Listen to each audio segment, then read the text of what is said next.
Welcome to Actors Are Born, the podcast that takes you behind the scenes into the lives and careers of the greatest movie stars. Today, we focus on an actress of impeccable grace and elegance, a true English rose transplanted to Hollywood, the magnificent Deborah Kerr. Born in Scotland in 1921, Deborah Jane Kerr Trimmer began her artistic career as a ballet dancer, but the call of the stage was stronger. With her ethereal beauty and a talent capable of expressing the most subtle emotional nuances, she first conquered British cinema and then the entire world. But who really was Deborah Kerr, beyond the roles of the composed and aristocratic woman she was often given? Let's find out together through 4 of her most iconic films.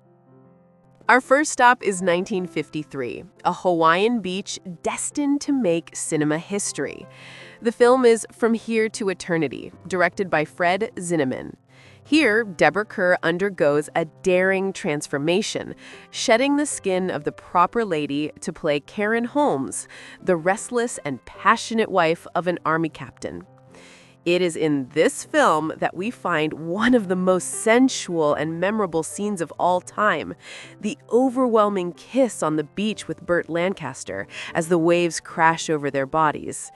A fun fact, it was Lancaster who suggested shooting the scene lying on the sand instead of standing as planned, a choice that made that kiss a symbol of forbidden passion, considered incredibly audacious at the time, and which helped redefine Kerr's image, proving her incredible versatility.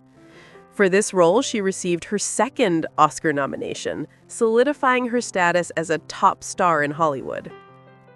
Let's move on to 1956 with a lavish musical that earned her a Golden Globe, The King and I.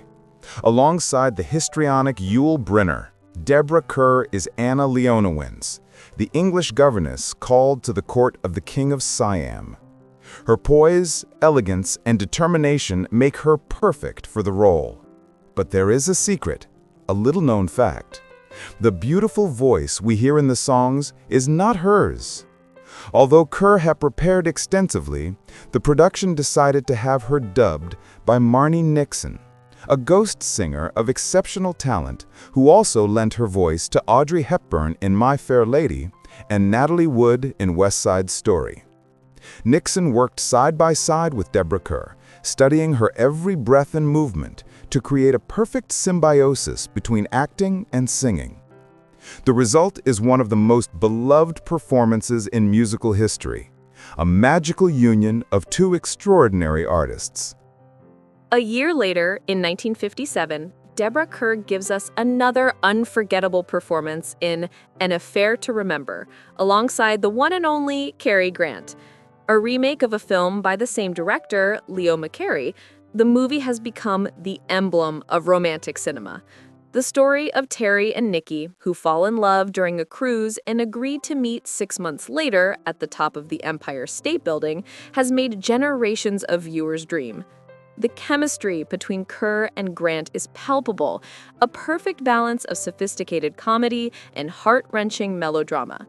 A fun fact, the film had such a strong cultural impact that it has been quoted and paid homage to in numerous subsequent works, the most famous of which is Sleepless in Seattle, with Tom Hanks and Meg Ryan, which bases its romantic finale on the iconic New York appointment.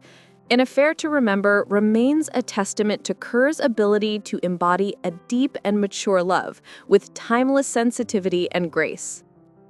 Our journey ends in 1961 with a film that departs completely from her previous roles and that Deborah Kerr herself considered her best performance, The Innocents. Directed by Jack Clayton and based on the classic Gothic tale The Turn of the Screw by Henry James, this psychological horror is a masterpiece of ambiguity and tension. Kerr plays Miss Giddens, a governess who becomes convinced that the 2 children in her care are possessed by the spirits of 2 deceased lovers. Shot in expressionistic black and white, the film constantly plays on doubt. Is Ms. Giddens seeing the truth, or is she a victim of her own hallucinations and repressions? Kerr's performance is masterful in portraying her character's psychological breakdown, showing a fragility and darkness that audiences had never seen her interpret before.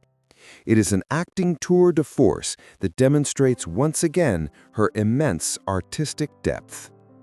Nominated 6 times for the Best Actress Oscar, a record she shared for years with only a few others, Deborah Kerr never managed to hold the statuette for a single performance. An injustice that the Academy rectified in 1994, awarding her a well-deserved honorary Oscar, calling her an artist of impeccable grace and beauty, a dedicated professional whose motion picture career has always stood for perfection, discipline, and elegance. And how can you argue with that? Deborah Kerr, whose last name pronunciation, she insisted, rhymes with star, illuminated the big screen with a rare talent. A star who knew how to be passionate, regal, romantic, and tormented, leaving a legacy of performances that, just like her, are timeless. And that's all for today. Thank you for listening to Actors Are Born. See you next time for another episode with another star of the cinema.